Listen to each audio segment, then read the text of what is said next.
Bienvenue, traileuses, trailers, runneuses, runners, dans ce nouvel épisode du 5 km à l'Ultra Trail, podcast qui partage des conseils pour que vous puissiez courir et atteindre vos objectifs personnels dans la course à pied.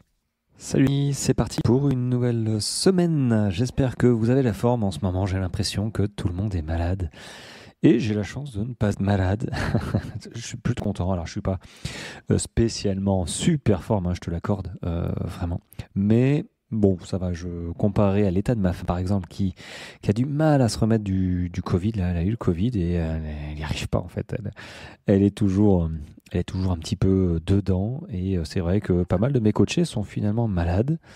Donc, j'espère que ça va aller mieux. Et tu vois, ça... être pas bien, tout ça, il faut l'inclure dans l'entraînement, il faut l'accepter. Est-ce que c'est de bon ton, j'allais dire, d'aller courir alors que tu as de la fièvre, alors que tu es malade? Est-ce qu'il faut absolument, et j'en ai parlé à certains de mes coachés, je leur ai dit, la prochaine fois, essaye peut-être d'adapter les séances que je te donne. Si tu me dis pas que tu es malade, je peux pas le deviner, tu vois, c'est normal. Et...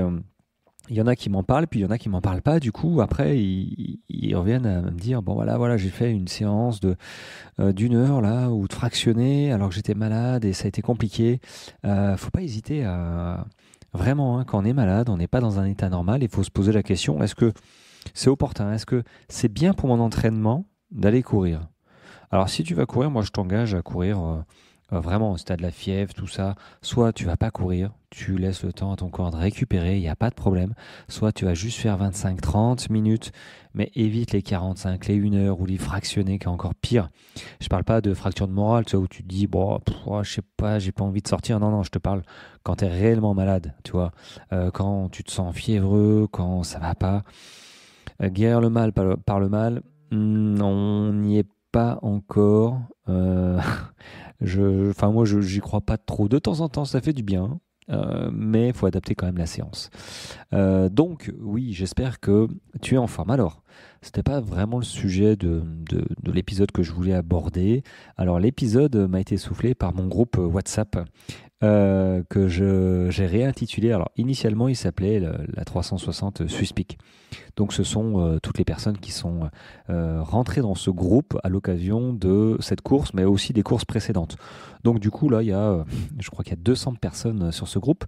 Donc, c'est devenu un groupe privé. Et à l'issue de ma course, ils ont lancé cette idée pour m'aider à récupérer, de courir 5 km pour récupérer et de partager leurs courses. Voilà. Et puis de fil en aiguille, c'est devenu un groupe d'échange. Donc j'ai gardé ce groupe évidemment, parce que pourquoi j'allais le supprimer? Il y a des personnes qui échangent sur leurs courses, sur leur motivation, des photos. Donc c'est plutôt cool. Et du coup, je l'ai rebaptisé Passion Trail. Voilà, ce qui a l'air de plaire à tout le monde. Mais pour en revenir, leur dernière discussion, finalement, c'était quelques personnes qui parlaient d'alimentation, de nutrition, et ils posaient la question, qu'est-ce que vous mangez, comment vous mangez, qu'est-ce que vous privilégiez? Alors, on parlait de baou, on parlait d'autres alimentations, et du coup, ça en est venu au salé-sucré. Est-ce qu'il y a réellement une incidence entre le salé et le sucré pour des courses un petit peu d'endurance, tu vois, des courses de 40, 50, 60, 80, voire plus kilomètres en version trail? Et bon, alors moi j'ai mon avis, je vais te le partager. Parce que j'étais pas tout à fait d'accord avec ce qui avait été dit dans le groupe. Globalement, l'idée c'était le salé, finalement, il y a plus d'oligo-éléments, donc ça t'est utile. Ça t'est utile pour des courses d'endurance. Le sucré t'apporte des glucides, plus de glucides, et voilà, c'est le carburant. Alors, je suis pas tout à fait d'accord. En fait, c'est pas tout blanc ou tout noir. Alors déjà, l'alimentation, ça reste compliqué parce que il parlait de baou. Alors moi, baou, je suis pas fan finalement. Faudrait que je regoute, faudrait que je regoute vraiment leur compote, leur truc comme ça, leur compote énergétique. Alors je le trouve un peu trop sucré en fait. Clairement, bon, après ça c'est personnel. Mais vraiment l'alimentation, c'est pas une semaine avant. Une semaine avant, et c'est ce qui se passe un petit peu. C'est pour ça que moi j'emmerde un petit peu mes coachés en leur disant, les gars, les gars, les filles, sortie longue, ok, 1 heure et demie tu manges. tu me testes ton alimentation quand c'est 1h30, 2h, 3h, 4h, 5h. Évidemment, ils me testent leur alimentation, leur hydratation. Ils me testent les bâtons, voilà, s'ils l'utilisent. Ils testent tout ce qu'ils peuvent tester, évidemment. Donc le petit déjeuner aussi d'avant-course. Comme ça, on arrive sur sa course, on est libéré de l'alimentation. Mais c'est vrai que l'alimentation, ça reste quelque chose qui est très personnel à chacun en fait. Parce on ne digère pas de la même manière, séparément chacun, mais dans la vie de tous les jours et qui plus est dans le sport. Le sang est pris dans les muscles. Après, quand tu manges, voilà, il faut qu'il digère. Donc le sang, comment ça se passe? Est-ce que tu arrives à bien digérer? Est-ce que tu peux manger tout ce que tu veux? Il y en a qui peuvent manger tout ce qu'ils veulent, tu vois. Ça passe, hop, ça rentre dans le transit. Allez, après ils vont aux toilettes un coup et puis hop, c'est parti. Et puis il y en a, ça passe pas du tout. Moi, je sais qu'après un vrai repas, tu vois, aller courir, compliqué. Ça me reste sur l'estomac. Enfin, c'est normal. Enfin, moi, je trouve ça normal. Maintenant, l'alimentation, oui, tu as le choix entre sucré et salé. Dans tous les cas, il faut t'entraîner à manger. Plus ton estomac, plus ton corps va être entraîné à ce type d'effort, moins ça va te demander d'énergie et plus tu auras de certitude sur ton alimentation. Ça va pas non plus t'auras pas une certitude à 100%, mais quand même, je sais pas, si tu prépares un trail de 80 km ou de 60 km, tu sais que tu vas courir pendant des heures et des heures. Tu as prévu une sortie longue, voire plusieurs même, de 3 à 4, voire 5 heures. Si à l'occasion de cette sortie longue, de ces sorties longues, tu as testé ton alimentation et que t'as pas eu de problème, bon, voilà, tu vas pas faire une sortie de 10 heures pour préparer une course de 10 heures. Normalement, tu fais pas un marathon pour préparer un marathon, sauf si tu es entraîné et après, c'est ton problème, c'est tes entraînements. Mais du coup, voilà, si au bout de 5 heures, il s'est rien passé et que tu es plutôt bien, bon, tu peux te dire, ça va, j'ai trouvé mon alimentation. Après, il y a l'inconnu de la course, mais quand même, tu as quand même une base qui te permet d'espérer que tu n'auras pas de problème gastrique, on va dire, ni d'énergie. Maintenant, entre sucré et salé, bon, sincèrement, il n'y a pas énormément de différence. Déjà, c'est le goût. Tu choisis tes aliments par rapport à ton goût. Vraiment, hein. Moi, c'est trop sucré. Et je sais que trop sucré, il y a un moment où ça devient écœurant. Et si ça devient écœurant, tu espaces les prises d'alimentation. Et si tu espaces les prises d'alimentation, tu perds en fait de l'énergie, tu te prives d'énergie petit à petit. Et à un moment où, si tu fais pas gaffe, ça fait déjà 1 heure, 1h30, 2 heures que tu n'as pas mangé. Et tu commences à rentrer dans le dur. Et quand on commence à avoir faim sur une course, il faut pas perdre de temps vraiment. Hein, vraiment les amis, si vous commencez à avoir faim sur une course, il faut manger. Vous posez pas la question, il faut manger. Sucré, salé, ce que vous voulez, mais si votre estomac se creuse, c'est que vous avez dépensé de l'énergie que vous n'avez pas comblée. Donc il faut bouffer, quoi. Il faut y aller. Hein. Sucré, salé, dans tous les cas, il vous faut des glucides. Alors oui, on parle de 60-90 grammes par heure. Alors, comment te dire? Dans les glucides par heure, il faut compter la boisson aussi isotonique. Boisson qui t'apporte des glucides. Alors oui, les boissons isotoniques aussi, elles ont leurs problèmes parce qu'elles apportent des glucides. Donc, généralement, elles ont un goût sucré. Donc, parfois, elles sont un peu écœurantes. Donc là aussi, il faut vraiment tester une boisson isotonique, peut-être faite maison, hein, avec du miel. Ça le fait aussi avec du sirop. Vous pouvez très bien... En fait, c'est un apport de glucides. Donc ça rentre dans les apports de glucides, dans les 60 grammes. Moi, je conseille 50 grammes, 60 grammes. Sincèrement, c'est suffisant pour la majorité des courses, sans devoir faire un entraînement digestif des semaines avant. Voilà. Et moi, je trouve ça un petit peu illusoire, voire peut-être même dangereux de dire aux gens il faut monter à 80-90 grammes de glucides. Sincèrement, va te manger 90 grammes de glucides. Alors on va me dire oui, mais ça vient petit à petit en t'entraînant. Peut-être, mais c'est comme les échauffements. Il y a combien de personnes qui s'échauffent avant de partir sur une séance? Il n'y en a pas beaucoup. Allez, il y en a 1 sur 10. Sincèrement, ça fait pas BZF. Et ben l'alimentation, c'est pareil. Qui s'entraîne, à part les nutritionnistes sportifs sur les réseaux qui font croire. Alors, je mets des pincettes, mais c'est ce que je pense vraiment, hein. Ce qu'on met sur les réseaux, c'est pas forcément la vraie vie, sauf moi. Mais c'est pour ça que moi, j'encourage pas. Enfin, j'encourage pas. Moi, je pense qu'on fait pas des échauffements à chaque sortie. Sincèrement, moi, c'est pas dans mes habitudes et je pense que c'est pas dans les habitudes de beaucoup de gens. Donc, s'entraîner à manger, moi, je mange dès que c'est 1h15, 1h30, je mange. Je prends une barre avec moi, déjà, dans tous les cas. Mais c'est vrai que j'aime bien manger une petite barre, 1h30, je mange la moitié à 45 minutes. Non, je mange la moitié rapidement et puis l'autre moitié à 45 ou tout. En fait, toute la barre à 45-50 minutes.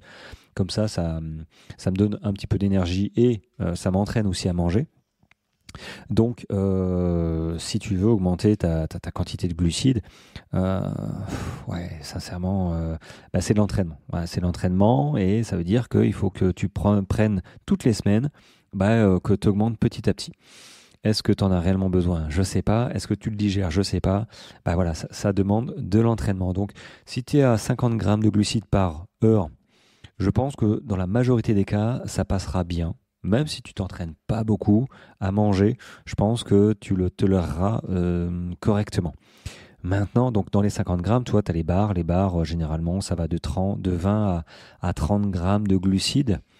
Ouais, 20 à 30 grammes. Puis après, tu rajoutes ta boisson isotonique qui est aussi 30 grammes tous les 500 millilitres. Donc une flasque, normalement, t'apporte 30 grammes. Après, ça varie un petit peu, mais voilà, il faut faire attention. Donc, potentiellement, tu es vite à 50 grammes quand même. Mais il faut que ce soit constant, toutes les heures, qu'il n'y ait pas un moment où tu manges pas pendant 2 heures. Après, tout le monde est différent. Donc, il y en a qui mangent pas pendant 2 heures.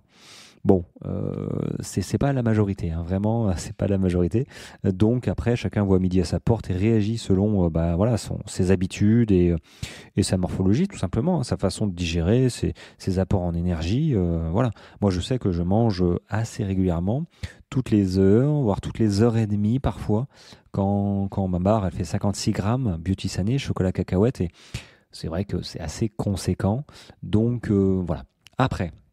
Sucré salé, bon, sincèrement, ce qu'il faut regarder, c'est les apports en micronutriments. Donc, il faut savoir lire une étiquette nutritionnelle et pas se fier au marketing un petit peu agressif de toutes les marques, hein, qui veulent te vendre absolument leurs trucs. Sincèrement, il faut regarder, par exemple, attends, je suis sur Baou, des fruits, des épices, des plantes, blablabla, 100% bio et naturel, ultra digestif, plaisir du goût inégalé, blablabla. Alors, ce qu'il faut regarder, c'est les ingrédients, c'est pas mal, mais les valeurs nutritionnelles aussi. Valeurs nutritionnelles, on regarde quoi? Les matières grasses, dont les acides gras saturés. Hein, il faut éviter d'avoir. Tu peux avoir des matières grasses, hein, pour les sports d'endurance, c'est très bon d'avoir la matière grasse, mais par contre, les acides gras saturés, c'est pas bon. C'est pas bon, ça, on a vraiment du mal à les digérer. Donc, il faut regarder ça. Glucides, dont sucre. Voilà, il faut regarder combien de grammes de glucides. Donc, sucré, salé. Bon, le sucré, normalement, a un peu plus de glucides. Maintenant, alors je te fais un petit cours rapide, mais quand c'est marqué, par exemple, Baou, c'est marqué 13 grammes, alors pour 100 grammes, hein, toujours, 13 grammes de glucides, dont 10 grammes de sucre. Donc, en fait, sur 13 grammes, tu as quand même une majorité de sucre, on va dire rapide. Donc, sur 13 grammes, 10 grammes de sucre, ça veut dire que je pense que c'est assez sucré, quand même. Mais surtout que ça se consomme relativement facilement. Enfin, pas facilement, mais rapidement. Je pense que ouais, c'est l'énergie qui arrive rapidement. Fibres, il n'y en a quasiment pas. Protéines, 0,4 grammes. Ouais, ça, c'est vraiment léger. À mon sens, c'est trop léger sur les sports d'endurance, hein. Et sel, il n'y en a pas. Voilà. Donc, bon, je ne suis pas fan de celle-là. Maintenant, si je regarde Baou en version salée, alors petit pois, céleri, coriandre. J'ai essayé, je suis pas fan. Bon, je suis pas fan parce que du coup, ouais, petit pois, céleri, coriandre. Quand on l'a sur soi, en fait, ça se réchauffe. Et ouais, ça aussi, il faut en avoir conscience, c'est que quand on l'a sur soi, ça se réchauffe. Ta flasque, elle se réchauffe. La chaleur de ton corps fait que, oui, ça prend un petit peu de. Donc les barres au chocolat, tu vois. Bon, c'est possible que ça fonde un petit peu. Quand il y a du soleil, oui, ça se réchauffe aussi. Alors, qu'est-ce qu'ils me disent? Donc pour ça, quand je regarde les valeurs nutritionnelles, pour 100 grammes, écoute, j'ai un peu plus de matière grasse, 5 grammes, dont en acide gras saturé 0,7 grammes, donc très peu, donc ça c'est bien. En glucides, 13 grammes comme le sucré, sauf que comme le sucre, la version sucrée, sauf que le sucre, j'en ai que 4,6 grammes. Ce qui veut dire que le reste de glucides est à assimilation plus ou moins longue. Donc ça va pas se dissimuler, mais se propager. Tu auras de l'énergie plus longtemps avec ce type de, de compote énergétique. Fibres 0,9 g, bon, protéines 3,7 g, bah, il y en a déjà, il y a de la prot, c'est bien, et il y a un petit peu de sel, 0,5, donc c'est bien aussi, donc il y a un petit peu plus de sel. C'est ça qu'il faut apprendre à lire, les amis, c'est les ingrédients, d'où ils viennent, voilà, et les valeurs nutritionnelles. Ne vous fiez pas au marketing. Maintenant, sincèrement, quand moi je lis ou j'entends que le salé apporte du sel, donc c'est bien pour et des électrolytes, et c'est bien pour compenser les pertes pendant la course. Alors, à mon sens, pas du tout. Pas du tout, parce que en fait, les, les proportions sont vraiment minimes dans l'apport de sel. L'apport de sel sur une compote comme ça, 0,46 grammes. Euh, alors, je sais pas toi, mais moi, quand je transpire, qu'il fait chaud, je transpire. Et quand je transpire, en fait, j'ai vraiment le sel sur la peau, sur les fringues. En plein été, je transpire comme un goret. C'est atroce, quoi. Tu vois vraiment. Et tu sens le sel, en fait, qui se fige. Et si tu comptes que sur ta nourriture, ta pomme pote ou quoi que ce soit, moi, j'ai fait l'expérience. Hein, je commençais à avoir des crampes au bout de 20 bornes, tout ça. Et finalement, quoi qu'on en dise, les crampes, l'une des origines, à mon sens, c'est quand même, hormis le manque d'entraînement, c'est quand même la perte de sel, d'électrolytes hein, qu'on bazarde dans notre transpiration. Voilà, il y en a qui sont plus ou moins sucrés, enfin pas sucrés, il y en a qui sont plus ou moins salés, on perd plus ou moins. N'empêche, bah voilà, le sodium, c'est important. Donc moi, ce que je fais, c'est que j'utilise moi alors si tu me suis, tu le sais, hein, j'utilise des petites pastilles de sodium électrolyte, sel électrolyte, c'est de la marque Ta Energy, voilà, sur Amazon il y a Iron et compagnie. Ta électrolyte, bah voilà, sur Ta électrolyte, c'est des petites pastilles, gélules que je prends, ça n'a pas de goût, hein, ça n'a pas de goût de sel, hein, c'est voilà, hop, je prends ça au bout de 2-3 heures, une toutes les 2 heures à peu près, tranquillement, et ça me compense. Voilà, c'est composé de sodium, magnésium, potassium, vitamine D, vitamine B et un peu de gingembre qui apparemment élimine les maux d'estomac. Bon, ça aussi, il faut y aller doucement. Mais après, ce qu'il faut lire, c'est la valeur nutritionnelle. J'ai 509 mg pour 3 gélules. Donc, sur une gélule, j'ai à peu près 150, 160 mg avec bah voilà, du potassium, du magnésium, des vitamines. Ça, c'est hyper important sur des courses d'endurance parce que on perd petit à petit et c'est comme ça que viennent les problèmes. Alors les protéines aussi, hein. Les protéines c'est hyper important sur les courses d'endurance. Tu viens sur un ultra de 80, 100, 160 voire plus, les protéines il faut te combler en fait, hein. Il faut refaire du stock. Donc pour finir, pour résumer un petit peu, sucré salé, choisissez d'abord par préférence, votre goût. Fait maison, pas fait maison, industriel, machin. Regardez, lisez les valeurs, les informations nutritionnelles, vraiment, pour vous faire une idée de, tiens, combien ça me fait finalement en glucides pour 100 grammes et remettre ça sur le poids, on va dire, de ce que vous achetez. Par exemple, moi, mes barres Beauty Sané, chocolat cacahuète, bah voilà, je sais que ma barre elle fait 56 grammes et que pour 56 grammes, j'ai 21 grammes de glucides, j'ai 10 grammes de sucre, j'ai de la fibre, j'ai 13 grammes de protéines et 0,5 grammes de sel. Voilà, il faut savoir avec des vitamines, parce que ça, c'est un avantage de Beauty Sané, c'est que voilà, il y a sodium, potassium, phosphore, magnésium, fer, zinc, cuivre, bref. Il y a tous les oligo-éléments, c'est hyper équilibré. Donc moi, je pense que ça m'aide sur des courses d'ultra d'avoir ce genre d'alimentation hyper équilibrée, sans rentrer dans le too much du glucide, sans rentrer dans le too much matière grasse. Voilà, un truc équilibré. qui m'apporte de l'énergie, mais encore faut-il savoir lire les étiquettes nutritionnelles. Et d'ailleurs, j'ai un épisode sur l'étiquette nutritionnelle en coopération avec ma femme, qui est nutritionniste aussi. Donc, je t'encourage à aller voir. Je mettrai le numéro de l'épisode ou le lien de l'épisode dans la description de cet épisode-ci. Comme ça, tu pourras cliquer directement sur l'épisode pour avoir accès à l'étiquette nutritionnelle qui est hyper important. Ne vous fiez pas au marketing. Voilà. Donc, moi, la différence, tu vois, entre sucré et salé, c'est vraiment combler ce déficit de sel quand on transpire, des minéraux. Hein, on élimine les minéraux. Et du coup, moi, j'ai trouvé la solution. Sucré salé, c'est une chose, mais ça ne me suffit pas. De combler ça par des pastilles de sodium exprès, de sel électrolyte, qui n'ont pas de goût. Et je sais que ceux qui ont des crampes, parfois sur les courses, je leur donne une gélule et ça va mieux. Voilà. Je trouve que c'est une des raisons des crampes. Après, apparemment, il y en a d'autres, c'est nerveux, c'est machin. N'empêche, le sel, ça a quand même son importance. Voilà les amis, bon bah voilà, c'est un chouette épisode. D'accord, pas d'accord, c'est sûr que l'alimentation, c'est quelque chose qui est hyper complexe parce que c'est vraiment une affaire de chacun. Il n'y a pas de solution miracle.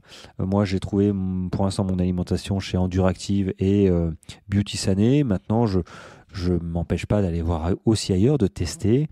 Ouais, tout simplement. En tout cas, si tu as des questions, n'hésite pas à me les poser. Normalement, tu dois avoir peut-être accès au blog avec le petit encart sur me contacter. Vous avez été nombreux d'ailleurs aujourd'hui, enfin du moins ce week-end, à réagir sur une de mes publications où j'ai marqué: un bon trailer ne se mesure pas à sa vitesse, mais à sa capacité à doser ses efforts entre marche et course pour franchir la ligne d'arrivée. On est d'accord. Après, ça peut être un sujet, un autre sujet, mais j'ai déjà fait le podcast, l'épisode il y a quelques jours, entre marcher ou courir. Donc, il faut s'enlever cette idée reçue que en trail, on court. Non, on court pas tout le temps. Et heureusement, sinon, comment je ferais pour prendre des photos? Bref, allez, j'espère que je t'ai aidé dans l'alimentation. Je t'ai pas donné de spécificité, de marque, plus de gel, de compote, de solide. Moi, je suis assez solide, mais j'alterne aussi avec des gels, enfin plutôt des compotes. Voilà, faut trouver. Mais pour ça, les amis, il faut tester en sortie longue.